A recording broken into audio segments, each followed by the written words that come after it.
What's up, people? It's another edition of the New Breed Podcast, the world's best new metal adjacent podcast from two dudes who were there the first time. I'm one half of your hosting duo, Jay Horsecow. With me, I have my partner in crime, the notorious TIM, Tim Anderson Jr.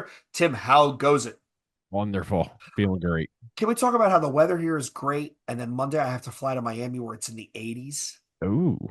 Going to Ugh. Miami? Yeah, for work shit. And I'm excited to go because, I mean, there's worse places to be in November than Miami. But, dude, it's going to be 80 something, and I sweat in the shower. So I'm going to have like I'm going to have to check like two suitcases, nine changes of clothes, whatever. But whatever. I digress.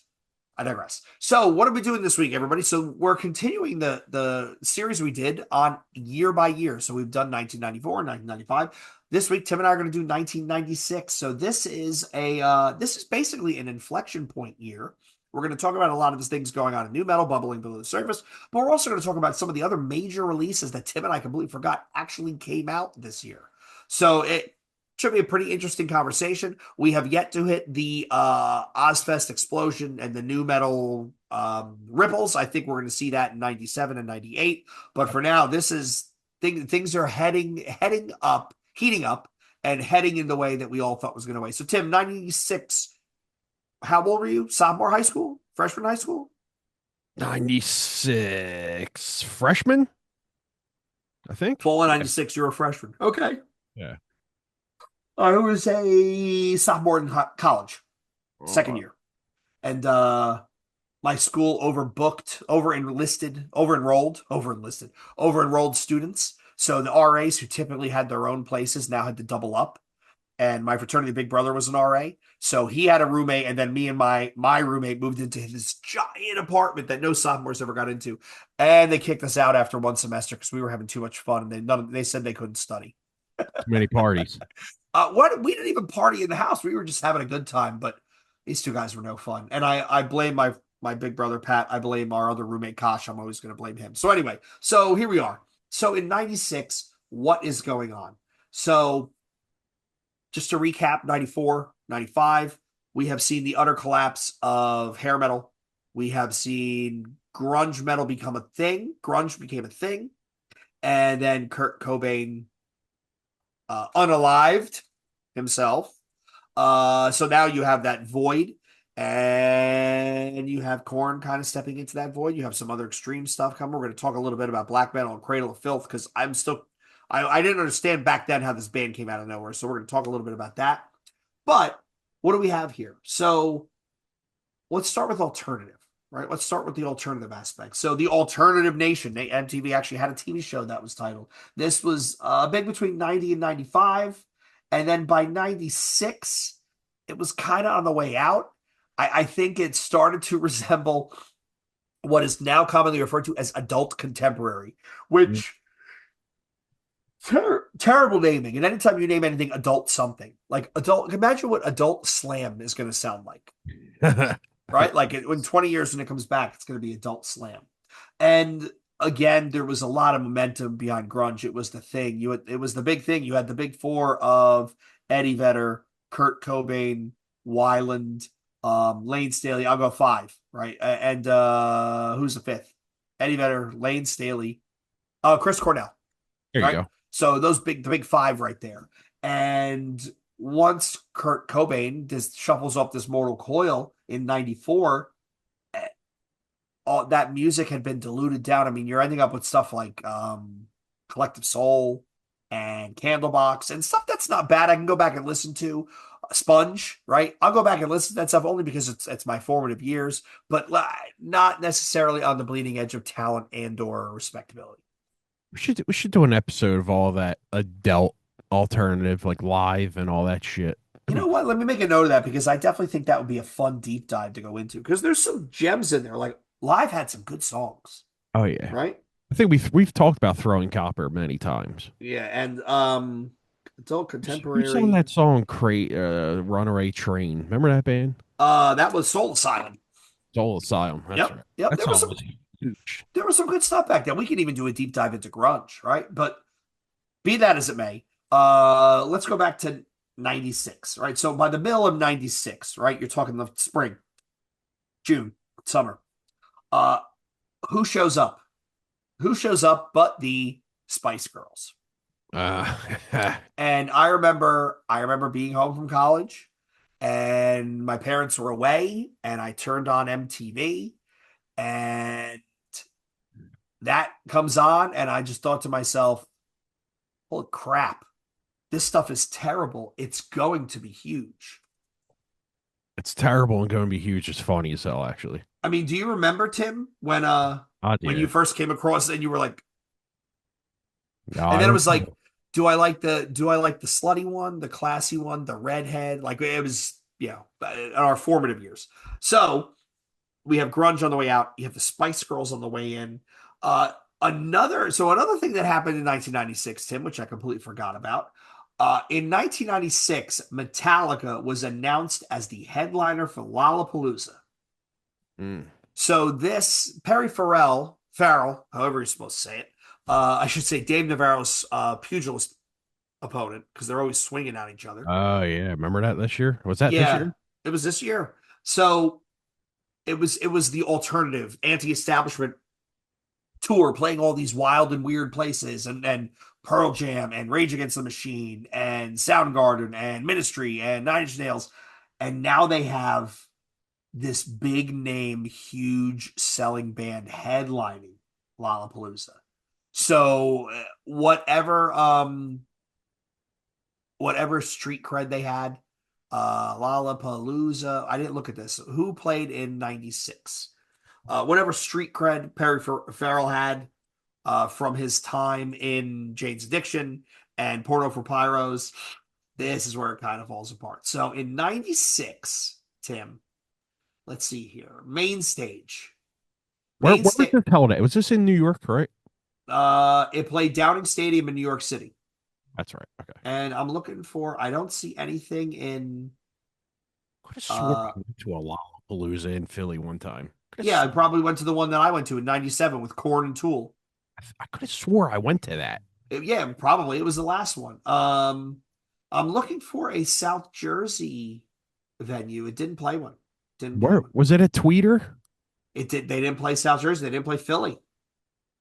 Well, no. Well, where's the Oh, '97? it was Was a it again? tweeter. It was at Was it the Tweeter? the whatever that is, Blockbuster, the E Center. Yeah, it changes its name every 3 seconds. Right. Now it's the It, Freedom Mortgage Center. Geez, it Lord changed help its me. name by the when we started this episode. Probably changed it again by the end. You're not wrong.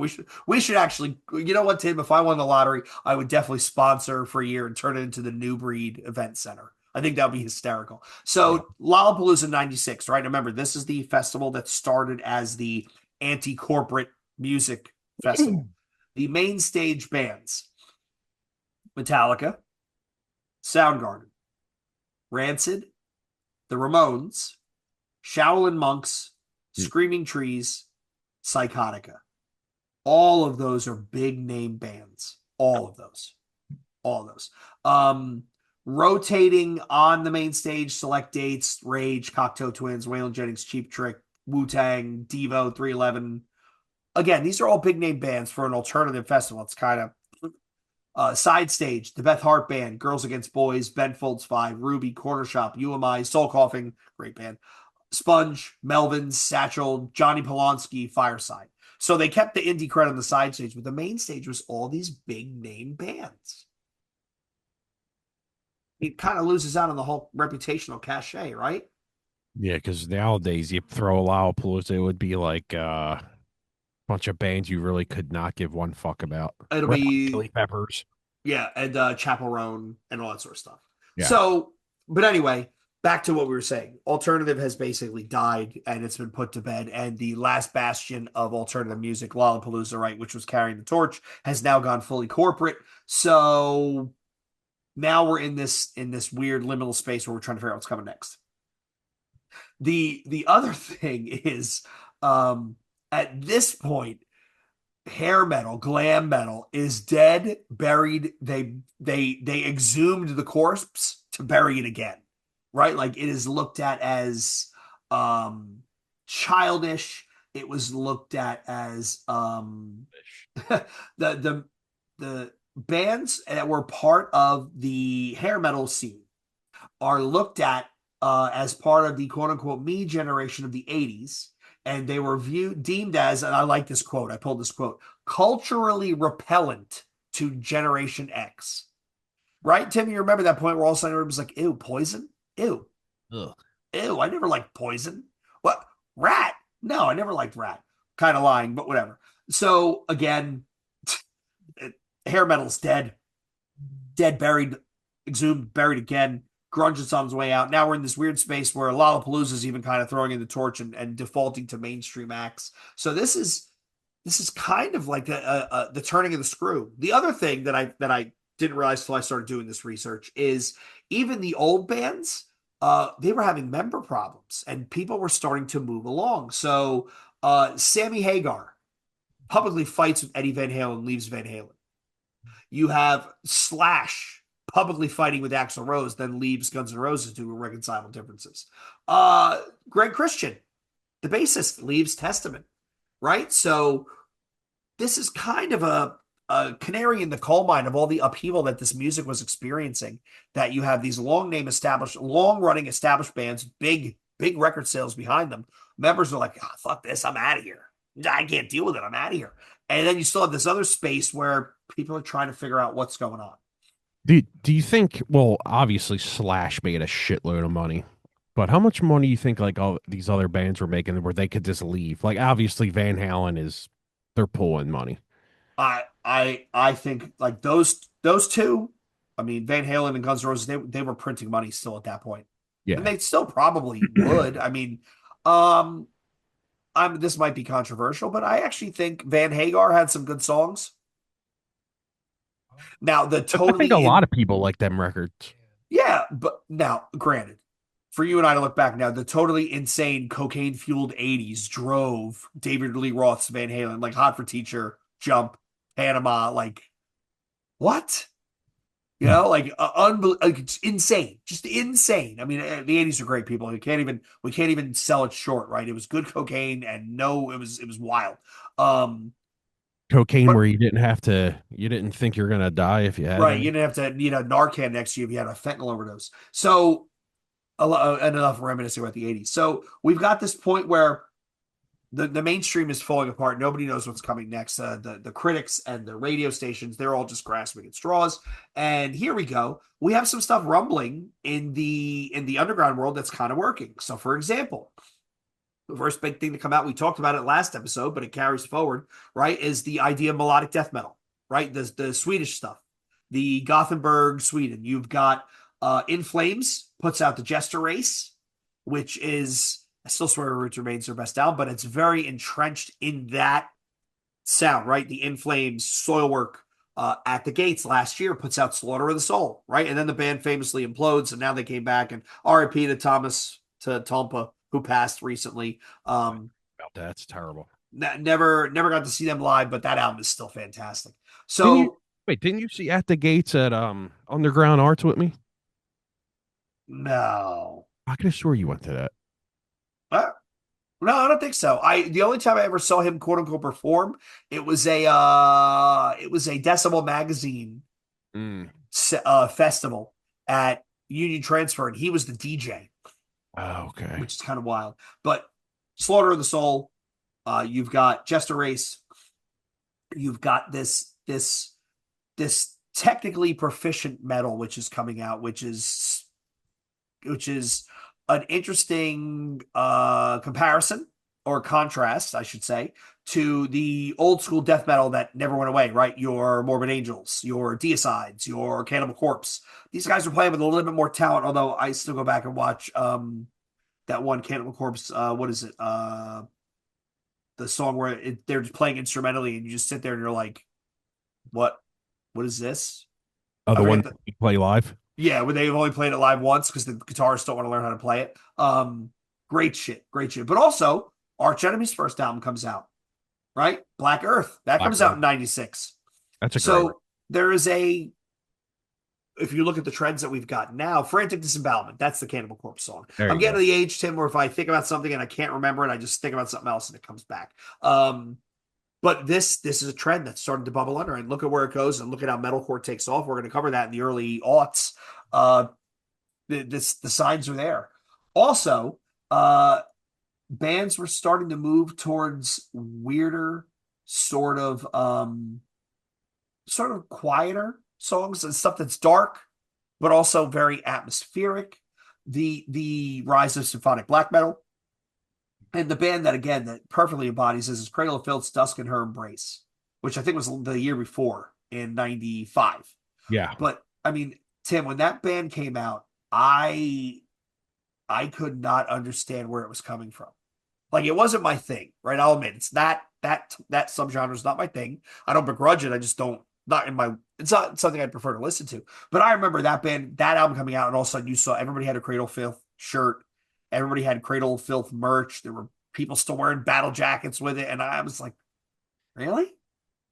I remember one time I was driving, I was at a red light, and there's a church across the street, and this dude was walking on the sidewalk of the church with a shirt that said God is a cunt. Yes, yes. I thought it was the funniest thing I ever They fucking. they were they were the band that they were basically Marilyn Manson esque. Yeah. They were confrontational in a way that okay, I have to wear this shirt. I have Yeah, to, like for a young guy, a young kid who's looking to rebel against the world. Yes, it's like you can't make that shit up. Like dudes walking across next to a church with that shirt on, you just see yeah. it. Like how many people drove by there and were like, "Oh, People definitely just looked and went, shook their heads. They definitely just shook their heads. So along with the Gothenburg sound and along with the melodic black metal sound, we've also got there's some actual brutal death metal. What we now would consider brutal death metal is coming out of this time. So None So Vile by Cryptopsy. oh Right, yeah." this is them blasting in full speed. This was the solos. They still had solos in their music. The time signatures were all over the place. Not as complex as Meshuggah and Chaos Fear, but they were totally out there. Uh, Mortician put out Hacked Up for Barbecue that year, which amazes me that that band still plays and tours. And Swank from Sangwa Sukabog has sung for them, and they still are an amazing draw for a band with no drummer. Yeah, Like crazy. it's totally insane. Uh, on the back of Mortician, along with Mortician and Cryptopsy, there were a couple other albums that came out that were really big in '96. We talked about the Jester Race, Ryan Flames. We talked about Dusk and Her Embrace, Cradle of Filth. We just talked about None So Vile. Two other releases that were huge in influencing massive swaths of bands in the underground and extreme music. The first one I'm going to talk about is Neurosis through Silver and Blood. So this was them moving away from Souls at Zero, Enemy at Dawn, like heavier punk type to more of the slower, sludgy. I remember again, I've told this story. I saw them at the Relapse Festival at the TLA, and when they had the guy running the visuals on the back and they played in the dark, like it was wild. And if you go back and listen to this and the album after this, Times of Grace, both amazing, amazing albums. But these guys turned around and influenced all these bands that were kind of trying to do something a little bit artsy. The sludge aspect, the vocal effects. You had basically had three singers. You had a guy just smashing a fucking keyboard. You had a visual artist. Like that was totally different for the time, and it really stuck out. Yeah, there's with Neurosis, you either love them or you hate them. I That's what I've always got from that band. Yes, I am not one to throw on that stuff in the background to listen to. But however, live, they were a band that is almost incomparable with the show that they brought, and it was just something really different. Another album that comes out in '96, which is wildly influential. We need to do a deep dive on this band. Petitioning the Empty Sky by Yeah, Converge comes out. that's a sick record. Uh, and if you think about it, that album it really isn't an original composition. It's a couple of original songs, but it's also a lot of EP. It's a lot of EP/remix stuff, right? It's good though. The I know they don't play it anymore because they're probably sick of playing it. But the saddest day, Oh yeah. right? Oh no, I think they still play that. You start that riffing right now, and you and I would stand up and start throwing things around. I see. And Last time I seen them, they definitely played that. they stopped for a while, but then they brought it back. Yeah, they definitely played that last time. What was that? This is hardcore. I think it was This Is Hardcore.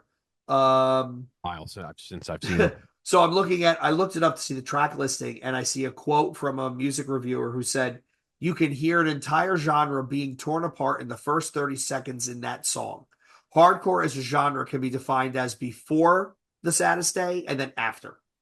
Yeah, and That's a fair statement. yeah, I agree with Um, that actually. and it was so this was a 7 inch that Ferret put out in '96 that turned into a full length, The Saddest Day, Albatross, Dead, and Forsaken. They added Shingles, Buried but Breathing, Farewell Note to the City, Color Me Blood Red, and then there was a couple of live tracks, which is, I mean, it's an unbelievable album. But yeah, this is Color another Me band. Blood Red is a banger. My buddy Ken, you met Ken, Yeah. Ken from Ken HorrorCon. He is a Converge super fan to the point where the last album they did like Friends and Family vinyl press, he got one. Oh, wow. Like it's he's a huge fan, and this is one of those albums that I remember I bought a copy of Alternative Press, the magazine, and they had a runner at the bottom of all the bands you should be checking out. And listed was Converge, Coalesce, Dillinger Escape Plan, and like I Hate God and Brutal Truth. And I bought all those CDs and I was not ready.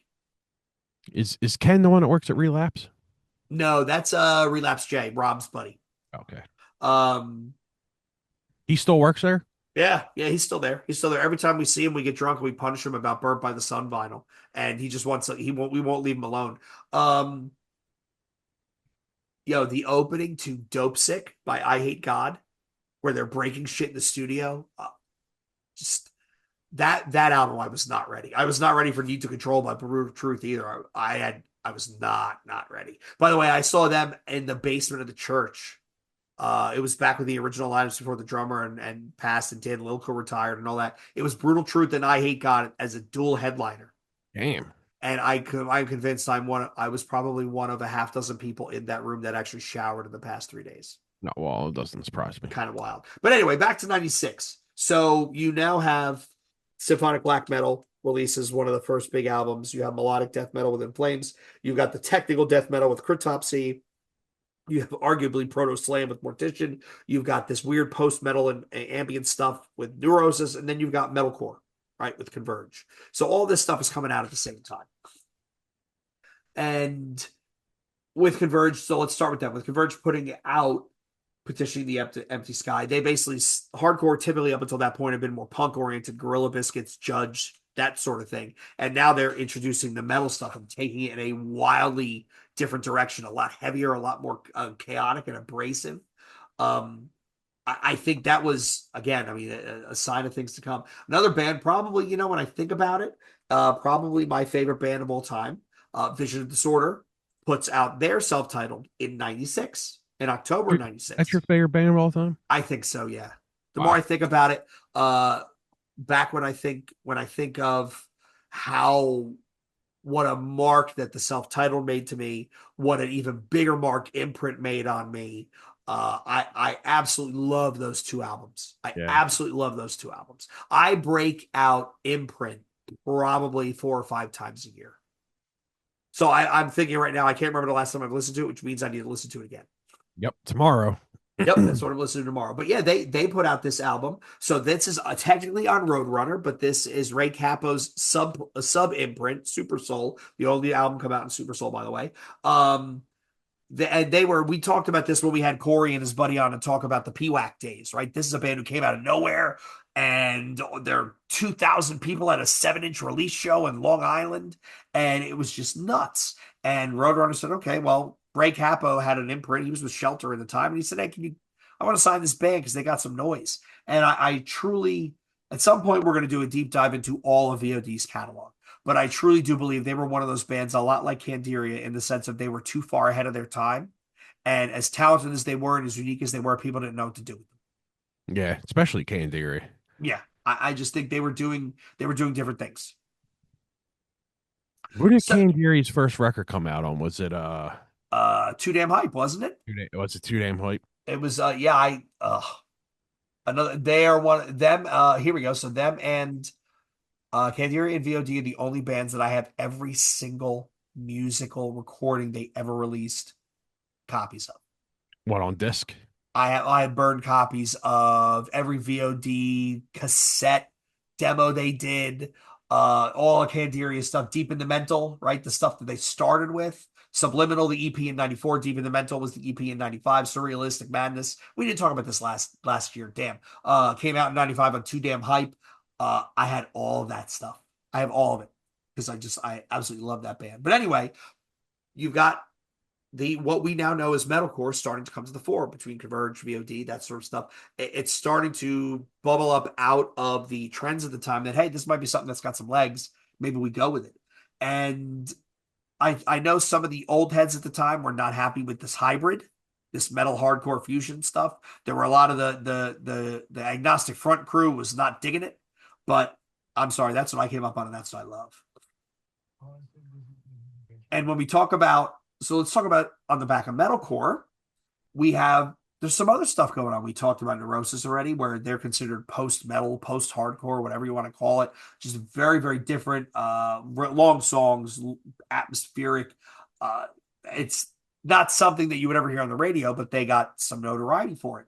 At the same time, a bigger name band, but at this point they hadn't blown up as big as they have gotten now.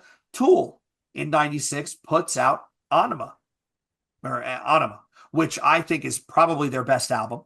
Definitely better than Lateralis. Sorry, not sorry, Tool fans. And they went to these real long songs. I mean, the title track is like 9 minutes or something. Very, very weird sort of stuff. And this is another album I go back to all the time, and I forget how good it was because there's not one song I fast forward on that album. Well, the Dieter von Satan, right? It's the weird shit. I'm like, but another band that was pushing the genre into different places. Which again, we've talked about this. These years, these late '90s was anything goes. Yeah, that's why I always say the '90s was the best decade ever, music wise. 1999 was the peak of human society, but we're not going to talk about that right now. When I was doing the deep dive for this, Tim, there was the two biggest controversies that I came across in 1996. I think are kind of interesting when it comes to music and I guess I don't want to say extreme music, but there were two massive controversies for albums that came out from established acts that made the fans throw up and people got mad and people got angry. And now they're kind of looked back on with reverence, but at the time it was a bit of a hot button. What do you think the first one was? In '96? In '96. Oh. Was it Manson? No, Load. Oh. Oh. So Okay. people forget. People forget. We wiped it from our memory. But I can't wait till we do the Saint Anger deep dive. So in June of '96, Metallica puts out Load. And this is, if you followed the band up until this point, you could kind of sort of tell which way they were going. The Black Album was still heavy and aggressive, but it was way more commercial. It was way more radio friendly. It was way more palatable. And then they put out this album, and you open the liner, and it's a picture of all four of them with short hair and eyeliner.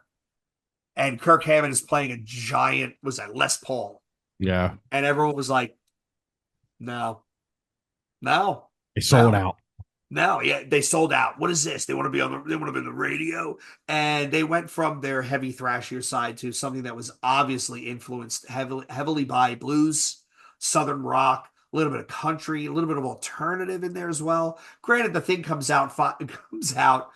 debuts at #1 on Billboard, goes platinum 5 times. Damn. Critics loved it.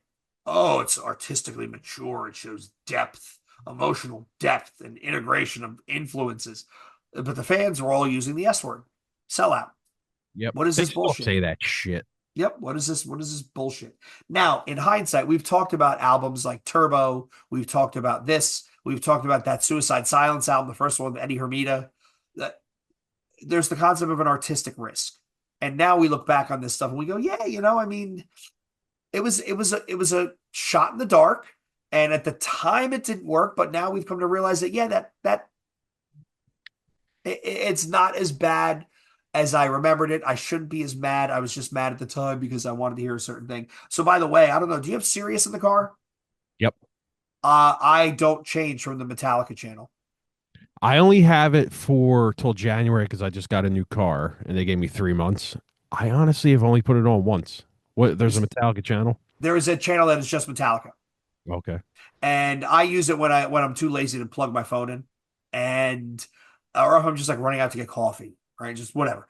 But it's all they do live. They do demos, and I will tell you this, Tim. I have been in the car enough with it on that I've heard a bunch of stuff from 72 seasons, a bunch of stuff from 72 seasons, to the point where I went back and listened to the album. It's not bad. I think the only reason I would get serious these days is for Howard, but No, he's terrible now. yeah, he's just He's terrible. a bitchy, moany woman now. Yeah. Uh, I use it for when the wife and I are in the car. Sirius is on, and it's either yacht rock or chill music, like the chill down tempo house stuff. Oh, their new Or wave channel's uh, great. yes, the first wave is great. When I'm in the car myself, listen to alternative the grunge channel because I think Lithium, which is great. I, they have pretty good DJs. They're pretty good DJs. But back to Load, and then we're talking about Reload at some point. Eh, the fans threw up on it, but the old fans threw up on it. The new fans that just found them through the Black Album were really, really into it.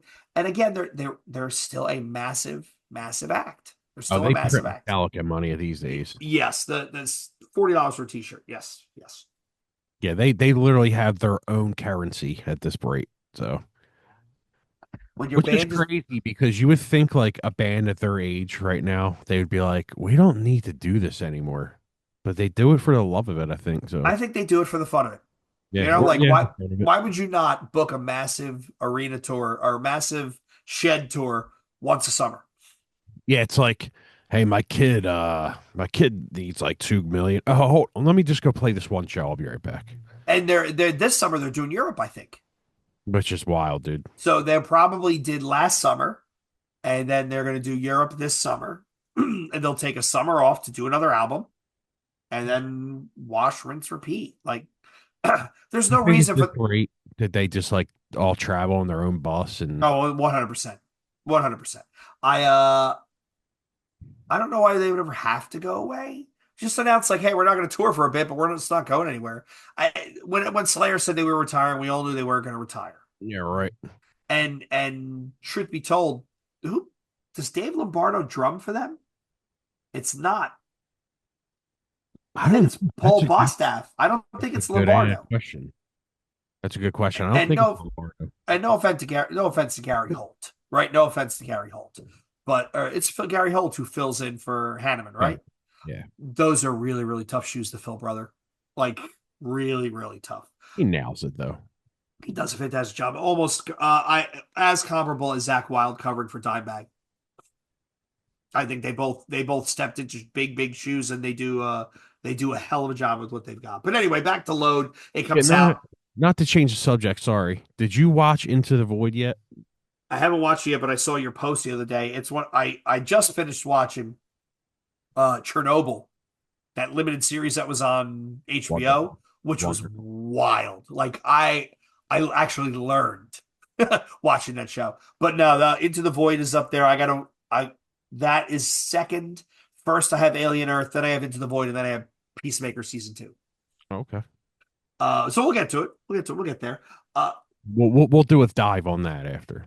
Absolutely. It sounds awesome. I can't wait to watch the Randy Rhodes episode. I'm Oh, fascinated by that that's guy's great. story. So Load comes out. Some of the fans hate it. New fans love it. Old fans hate it. Critics are like, oh, it's all mature. And then goes on to sell 5 million copies. Uh, Tim, what is the other band that puts out a album that now is looked upon as one of their best, highly revered by fans, but at the time it was another artistic risk, and it actually ended up falling apart for the band. So it's not Life is Peachy, obviously. No. Is it a record we just talked about? Yes. Roots. Yep. So in 96, Roots come out. So the Cavalera brothers lean into their Brazilian heritage. We've got some tribal music, ethno sounds, very, very different with uh, all the weird sort of instruments that Max Cavalera finds working with that tribe. Uh, definitely heavily influenced by Korn, right? They recorded Indigo Ranch. They used Ross Robinson. They was it Head that talked about they used this his Oh, he had a rat big pedal. he had a big muff pedal or something Big that they muff. used. There you go. Um Wasn't he like pissed or something? oh, he was pissed. He was pissed that he left it in the studio and they used it. And if you think about it, if you go back and listen to Roots and Life is Peachy, you go back and forth. It's it's the same album, different singers. But it was a for a band that got known and kind of like echoing, mirroring Metallica, for a band that got known for their thrash sound and what they were doing, to come out and do something so wildly different. And I wouldn't say it was aping the new metal trend. It was basically aping Korn. They saw a lot in what they liked with Korn, and then they put that in a blender with the Brazilian influence stuff and the weird shit. And we get Roots. I I remember being a fan and being like, this is really cool. I didn't think it was terrible. But I could see where like the Arise crowd was kind of mad, you know? Well, they probably said they sold out at that point too. Yes, yes. But we've talked about this prior. Roots becomes the genetic blueprint of what we now know as new metal. Find me a new metal band that can't say I listened to Roots and I loved it. You're Yeah, liars, liars. absolutely. So we talked about albums that we're talking about albums that were stylistic departures that also kind of poke people in the eye a little bit, got them talking, and how time has been kinder to them. Load, they went from thrash to hard rock, and right now people have come to appreciate it, but still it becomes it is still the number one example of when a band plays against type, what happens. On the back of that, you have It Roots. works. Yeah, sometimes it works, sometimes it doesn't. You have we should find bands where it didn't work. Roots comes out and they go from thrash to more of a new metal tribal type thing. Some people thought it was innovative. Some people thought it was a betrayal to their old sound. It kind of sets the blueprint for what the new metal sound is going to be going forward. Jester Race comes out. This is them going from straight up death metal to a more melodic sound. It's still looked at as a masterpiece. And all those 2000s metalcore bands definitely owe a healthy, healthy, heavy nod to Jester Race. And then the last album we're going to talk about is Life is Peachy. So this comes out in October 96, the same day as Tool's Anima, believe it or not. And Ross Robinson did it again. And I think we talked about this, Tim, that it was basically self-titled part two, right? Korn 1.5, we talked about it. I would say so. Yeah. It wasn't much of a departure from the first album. It was still very, very raw. It was very, very abrasive. Jonathan Davis is starting to come into his own as a vocalist that people are starting to notice. But I honestly think what blows this album up for them is the Adidas video. When they did the video for the song Adidas. Because if you look at the other songs on that album, Good God and all that other stuff, really, really great tracks on that album. But Adidas is what sets them apart. And they're in the car and the car crashes, and there's all the brands that were big for new metal, right? Tribal and Porn Star and all that other stuff. Adidas all shows up in that video. Was Jinko in there? I don't remember. You know what? Now we gotta watch it and look. But this was bassist percussion. This was blending metal and hip hop beats. This was drop tuned 7-string guitars, syncopated rhythms, no solos, and then very weird vocal delivery, singing, screaming, hushed, almost a rap type of cadence. That it actually, I didn't realize this, but I did some digging. It debuted and peaked at number 3 on the Billboard 200. Jesus Christ. So if you think about that, that is it signals a major shift of things that are going a little bit differently now. And on the back of that, I think the record labels were starting to see that, hey, this vacuum that we've got here with the death of grunge and the ritual the ritual ruining of the corpse that is hair metal, and trying to figure it out, that I think it's now like, hey, maybe we get into this aggressive shit and see what's going on. I sit here all the time wondering if I think Life is Peachy is a better record, and I just can never answer it. Like I think the fact that I think the fact that I go back and say the self-titled is probably better is because I think Life is Peachy has like a few songs where I'm like, I could do without that. Like, what's a song on there that we could probably say, yeah, I'd skip that. Like, I think when we did this episode, we talked about how there were a couple songs. Life is PG. what is it? Like, the song with Fred Durst where they're just goofing around. What the fuck is that I'm called? going to track listing. Here we go. So it starts out with Twist, amazing Great, song. Uh, Kai, great, Chi, Lost, great. Swallow, Swallow, great. great. Porno Creep is kind of a weird, but that's also an interlude. Yeah, that I could deal with that. That one's good. I don't Uh, change it. Good God, which is Love an it. amazing song. Mr. Rogers, Love it. okay. And then the weird expletive song where it's just him cursing nonstop, Yeah, I which don't skip it. eh, No Place to Hide. Great. Then you got the Wicked cover with Chino Moreno, which is perfect. That Oh, it's great. What are you kidding? It's great. Adidas, the Lowrider cover. And then the that's the last, one I can't. I don't really care for. uh, Ass Itch, which is a I good song. fucking love that song. Yeah. Great song. And then Kill You. Okay, you know what? I'm thinking of Follow the Leader where there's more of them goofy songs. But dude, Oh, Life yeah. is so good. Yeah. Now I'm making a list here. Hold on. I got to Yeah, go I'm gonna back and listen to listen that to. on Friday on the way home from work. I want to listen to Life is Peachy. Get And out of I gotta check out Imprint again too. I haven't listened to that in Oh, fucking years, dude. just an amazingly brutal, brutal album. You know what, Tim? I actually think I might like Life is Peachy better now that we've talked about it. I'm gonna text you Friday and tell you because I'm gonna listen to it. I'm gonna listen to both of them in a row, and I'm gonna figure So it out. I and I'm looking at so the track listing of the self-titled Blind, Ball Tongue, Great, Need to, great. Clown, Divine, Faggot. First Mm. six. All great songs. All great. Shoots and Ladders is a good song, but I'm sick of it because we've heard it so much, Don't need right? to hear it ever again. Predictable, Great, Fake, great. great song. Lies, great song. Helmet in the Bush, and then Daddy. I kind of think the second half of that record is better than the first. Not gonna lie. I don't think you're wrong. I don't think you're wrong. That end of that record is banger, banger, bang. It's just, every song good. I wouldn't skip any of them. Shoots and Ladders couldn't give a shit about, but after that, I'm not skipping one song. I I actually think I actually don't think they're either one is better than the other. I think they are both amazing in their own right. Could you imagine putting out Faggot right now? No.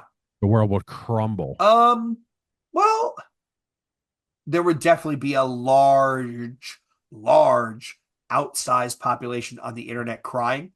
But I also think they would probably shut up real quickly when he gets up and says, I was picked on in school Oh, yeah, mercilessly. That's yeah, what it was true. about. Like maybe he would maybe that would shut people up. Who That's just knows? So we've talked about Life is Peachy. This is a milestone release, right? Like Ross Robinson, The Godfather, Numetal, peaks #3 in the Billboard. And at this point, Numetal is coming to the fore. And when we do 97, we're going to talk about all the Numetal releases that come out where now the doors are open, right? Like people are starting to see the labels are starting to go, hey, there's something here with this aggressive sub genre. Let's get into it. And we'll see the explosion in 97. And that is also on the back of the fact that this is a commercial juggernaut, right? They were all over the place. They headlined Lollapalooza in '97. We just talked about that. This is huge, and along with this being huge, you have VOD in '96. You have the announcement of Soulfly, right, because right after Roots comes out, they implode in September of '97. No, September of '96 is when they explode. Yes, because this comes out in the summer. Brixton, the last show is in August of '96. Yes, and they blow up. They were done by this point, and then Soulfly gets announced. You're also looking at Life is Peachy. I mean, this is where labels are starting to go, "Hey, I think there's something here. Here's something here," they were and right. they God, it defined a generation.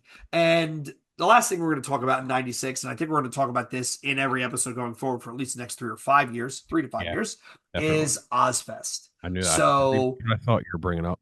Ozzy tries to get on Lollapalooza. He gets called a fucking dinosaur. Sharon gets, which is that quote. That's exactly what he was called.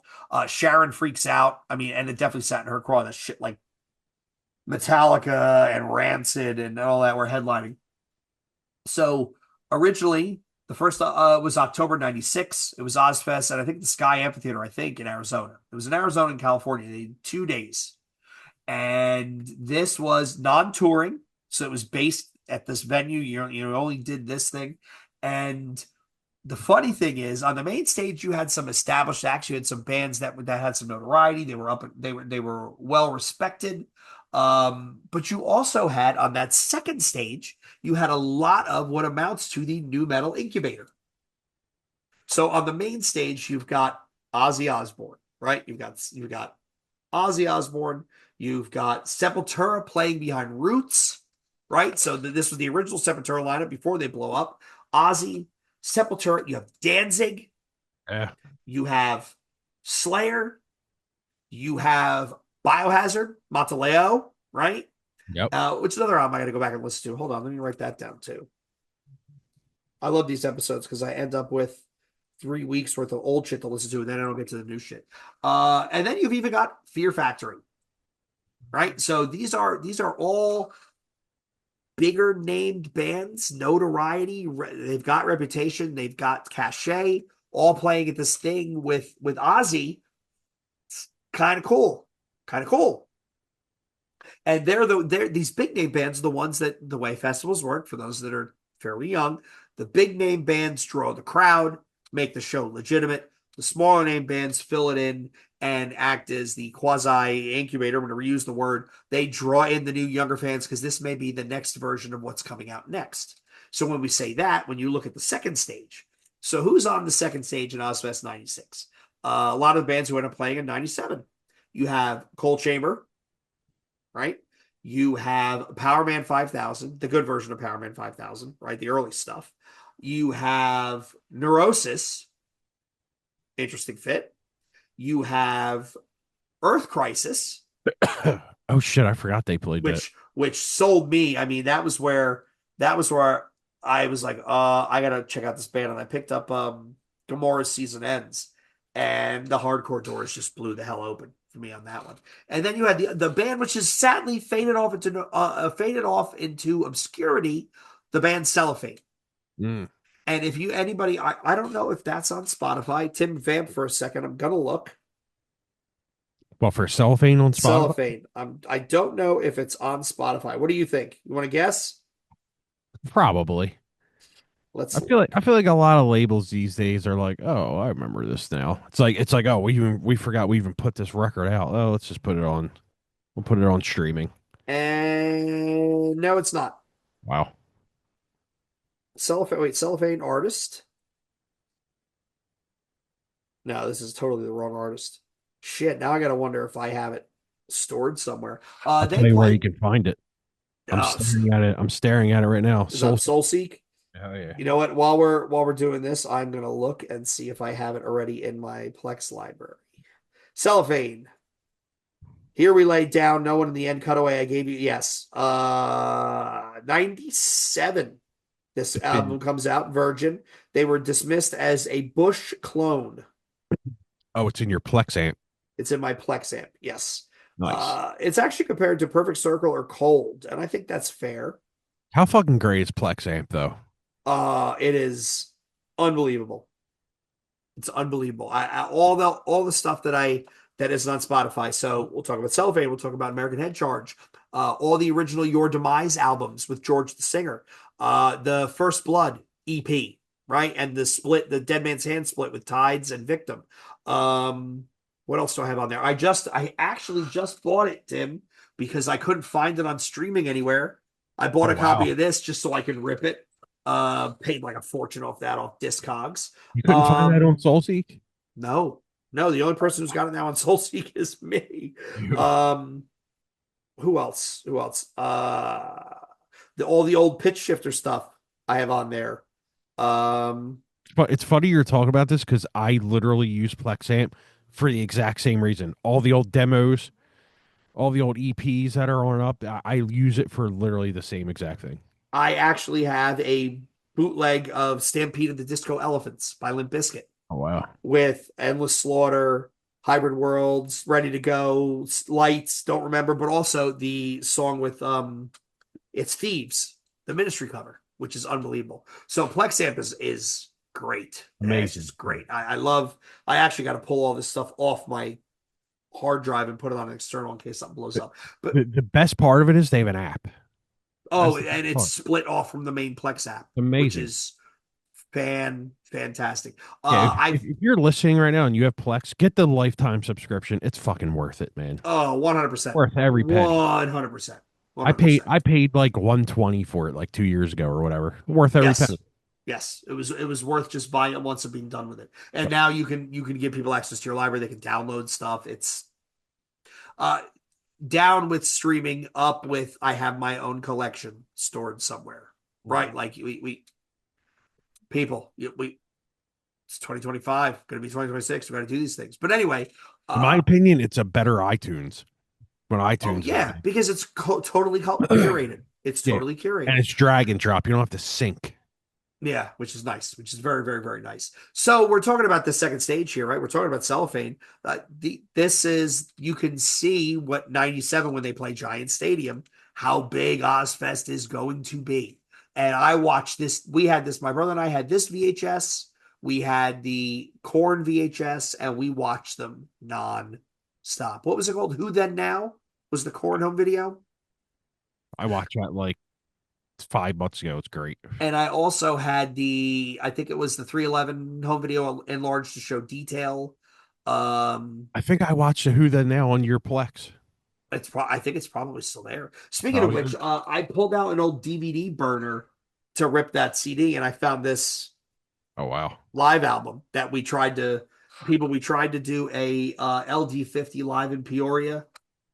We tried to do a episode of that. YouTube shut us down very quickly for a Oh yeah. piracy We flag. we uploaded that and it was literally 5 seconds into it. Nope, can't do it. Yep, bing. Which would have been cool as a watch party because there's some really neat stuff on that DVD. Anyway, we I think, digress. I think I still have the episode rendered and ready to go. So if we ever had like a what is that thing called? I don't know, fucking the thing where people pay you. We're not doing the pay thing, Oh, but not a Substack, a Patreon. Patreon, yeah. If we ever had a Patreon for free or something, we'll just throw it up one day or some shit. Yeah, we definitely should. We should actually do a Patreon that's free and then release it that way. So this way, you Yeah, know, I think a lot of people do that. we should definitely think about it. So we're gonna wrap. Let's come in for a landing here with 96. So you have Grudge again. Grudge is dead. Hair metal's dead. We have new metals on the rise. Right, Korn's second album is huge. At the same time, Neurosis comes out through Silver and Blood is big. Vision of Disorder, self-titled is big. Roots is huge. Load, Metallica's called Sellouts, but they're headlining Lollapalooza. Right, they're still coming around out there. You've got the back to back to back In Flames, Jester Race. You've got Cryptopsy, None So Vile. You've got Petitioning the Empty Sky by Converge. So all this stuff is coming out of the underground at the same time. And record labels and the fans are starting to go, hey, this is actually kind of cool with all this stuff coming around out here. We should definitely get into it and see what's going on.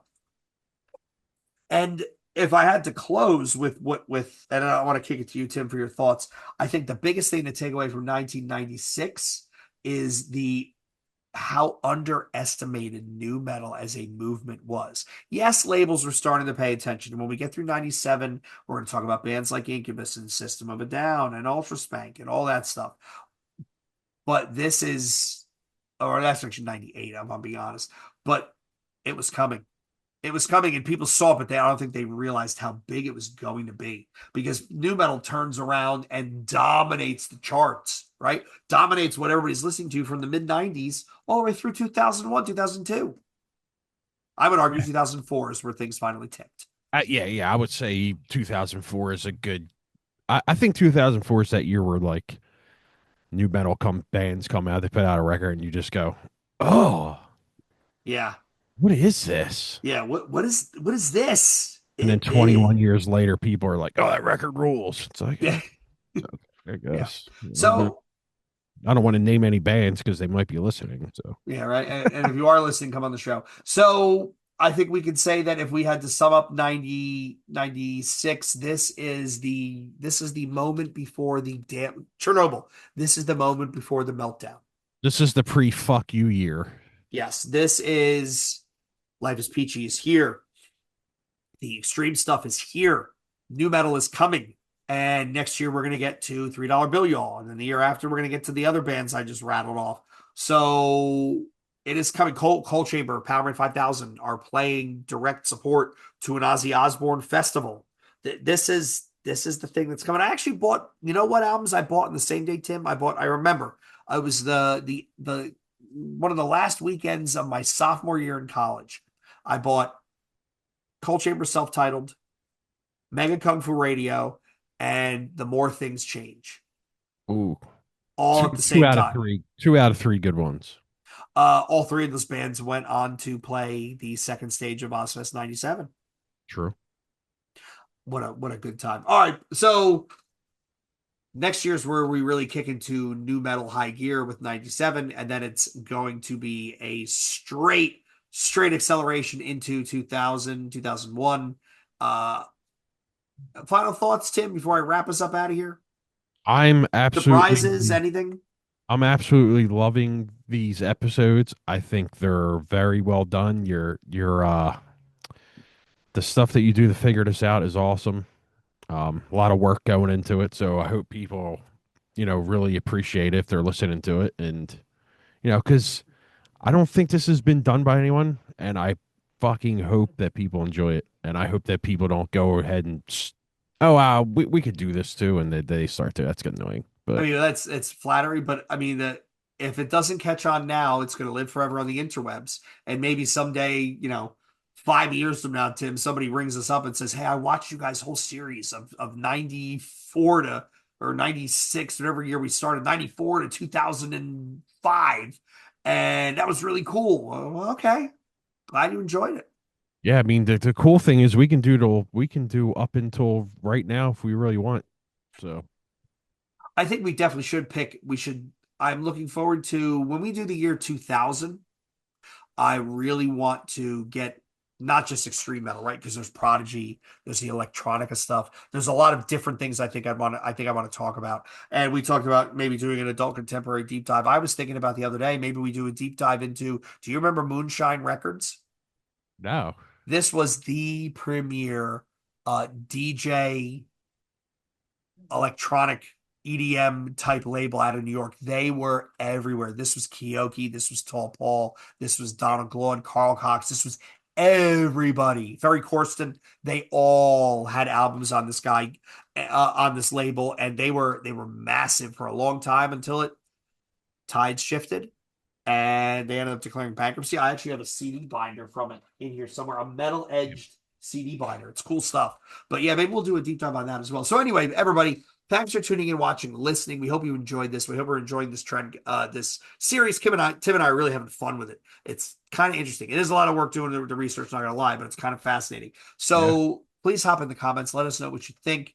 Find us at newbreed_podcast on Twitter and Instagram, newbreedpodcast@gmail.com. 267-297-4627 for your audio complaints. Find us on our Facebook page and leave a comment on YouTube. We really do enjoy it. We engage with everybody. We answer them. Even when you're wrong, we tell you we love you. Thank you for supporting us, even though you're dead wrong. New episodes every Wednesday at 12 p.m. Reaction every Friday. YouTube only at 12 p.m. Cheers. later.